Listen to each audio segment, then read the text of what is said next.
Walter H. Shorenstein Asia Pacific Research Center at Stanford University.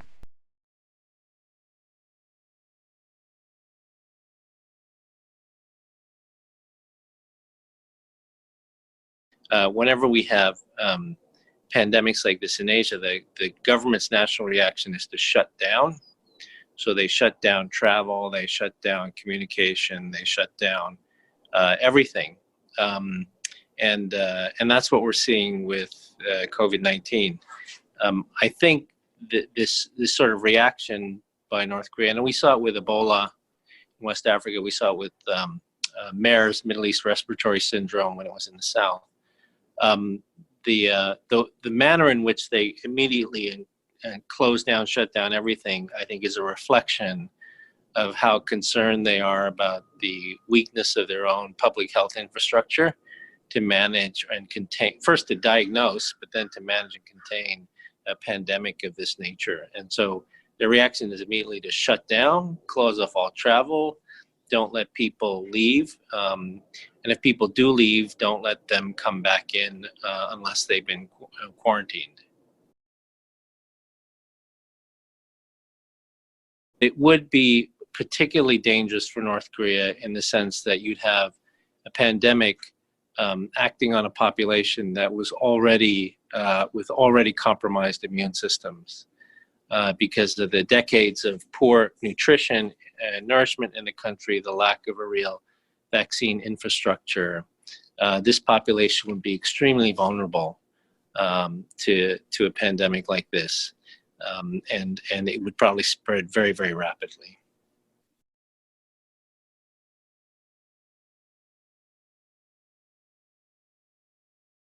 The fact that they did conduct a series of projectile launches in the midst of all this is part, for one, it could be part of a regular training cycle that they are doing.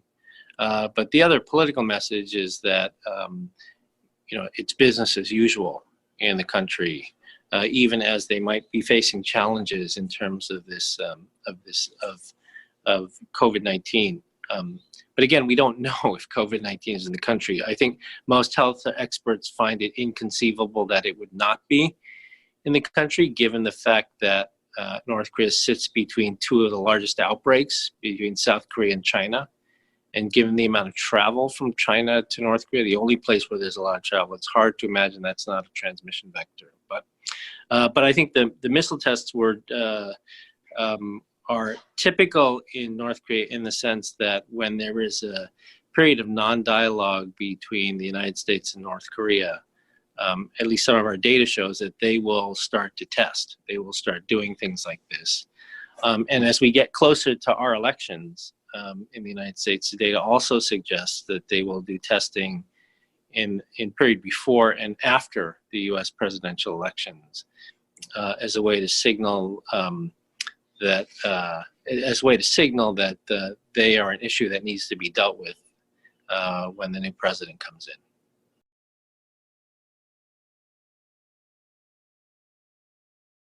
And the first is in terms on the humanitarian side. I mean, if there is, there are a series of sanctions on North Korea, and there has been some effort by NGOs to get an exemption for humanitarian assistance kits, diagnostic kits, into the country. So that would be certainly, I think, something that anyone should support, because our problem is not with the North Korean people; it's with their nuclear weapons and ballistic missiles.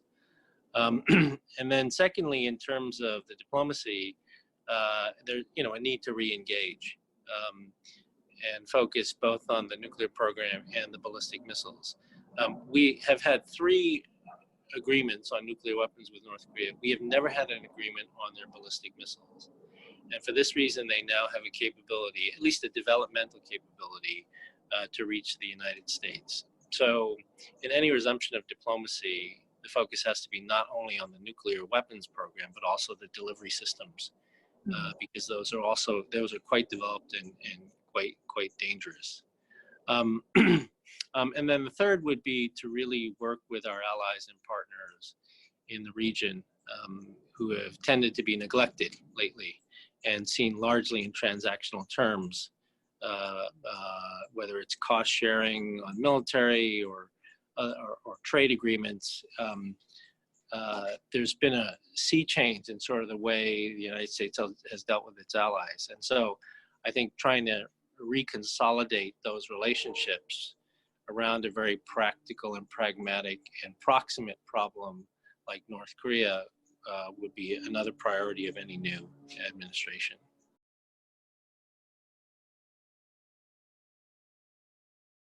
There has not been any improvement in the human rights situation in the country. What we have seen an improvement on is public awareness of the severity of this problem in North Korea, and indeed some mobilization of effort dating back really 5 years to the UN Commission of Inquiry report that was the most comprehensive public report by the UN on human rights abuses in North Korea, and a recommendation that the issue be taken up by the UN Security Council as an issue for discussion, and that also a recommendation that those responsible in North Korea for these human rights abuses be taken to the ICC for crimes against humanity. There was also following that a groundswell of support among European countries and other UN member states for more resolutions on North Korean human rights abuses, as well as the UN Security Council discussion on the issue, and a documentation program that has started in a UN office in South Korea to do our best to document, to have a paper trail of these human rights abuses so that individuals eventually will be held responsible. Unfortunately, what we've seen in the last couple of years has been a decrease or a decline in this sort of momentum and enthusiasm, in part because the United States, frankly, has not been the active player at the table that it was in the past.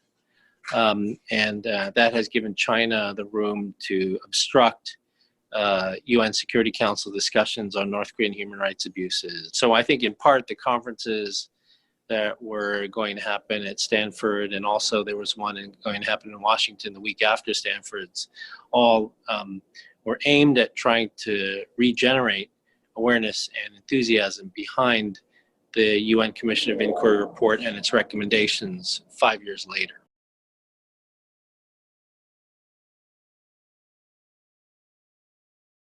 You know, when I was involved in the negotiations for the second agreement we did with North Korea, the six-party talks, you know, unfortunately, human rights was not one of the areas that were emphasized. The focus was all on nuclear weapons on our side and sanctions lifting on their side. But I have to say that I think that while that might be the natural tendency of governments to think that way, we need to step back and ask ourselves, you know, how successful have we been with denuclearizing North Korea after 3 agreements having not raised human rights?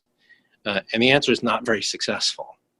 And so, I mean, there's an argument that could be made, and that I have made and would be willing to make, that in order to really get a sense of how serious North Korea is about making a strategic decision to join the international community, the community of nations, another nuclear agreement where they temporarily freeze their capabilities is not going to be very credible. But if they were to actually take steps in terms of improving their human rights, along with a freeze or partial dismantlement of their programs, that would look a lot more credible as a strategic decision than simply saying, we're going to rent a freeze of our program to you again, as we did 2 times earlier. So I'm not saying that's the only way that we can integrate these 2 issues, but I think that it is one way in which we can show that the United States cares about these issues and cares about them as a priority in our policy towards North Korea. There's no denying that human rights abuses in North Korea have a relationship to proliferation, that whether it's labor that they send abroad to Russia or to or to Southeast Asia or to China, and the revenues that are gained for that go to the state, which they use to finance proliferation, or it's the sale of coal to China with labor that is forced to work in these coal mines in violation of all international labor organization standards. There is a linkage between human rights abuses and proliferation financing. And so it should be part of our policy when we think about the next negotiation. One of the research projects that I've been working on while I've been here at Stanford has been to look at the question of how allies and partners of the United States in Asia are responding to the growing competition between the United States and China. And the title of the project is called Binary Choices, in the sense that I'm trying to understand how allies and partners react when they're forced to make choices to choose either the United States or China over a particular issue. Naturally, given my expertise, one of the countries I'm looking at is Korea. Korea is a military ally of the United States, but its most important economic partner is China. We are now in a period where the United States and China are asking Korea essentially to take their side on everything from AIIB, Asia Infrastructure Investment Bank, to 5G and Huawei. And so the project I've been working on has been to try to find that set of cases, the binary choice cases, and I found about 10 of them where the United States and China have taken opposing positions on issues of consequence to the two countries, and how an ally, military ally like South Korea will react. Are they going to try to hedge between the United States and China? Are they going to link with the United States, the traditional treaty ally, or are they going to decouple from the United States and align with China? And so most of my time here has been spent developing those cases because they really haven't been developed before. There's a lot of anecdotal evidence to support arguments one way or the other, but I'm trying to understand, like, what is the complete set of cases we can look at. In the research I'm doing, I find that there is a clear tendency, and contrary to what I thought, the tendency is that when pushed to make choices, even though South Korea is a military ally, treaty ally of the United States, recently it has been aligning more with China on these cases, quietly aligning more with China on these cases. And I found that in my research and in my interviews with practitioners who were involved in these policy decisions, both Americans and South Koreans, that they understand and recall that South Korea might have aligned with China. And like I said, they understand it. They go, oh yes, we know why they did that.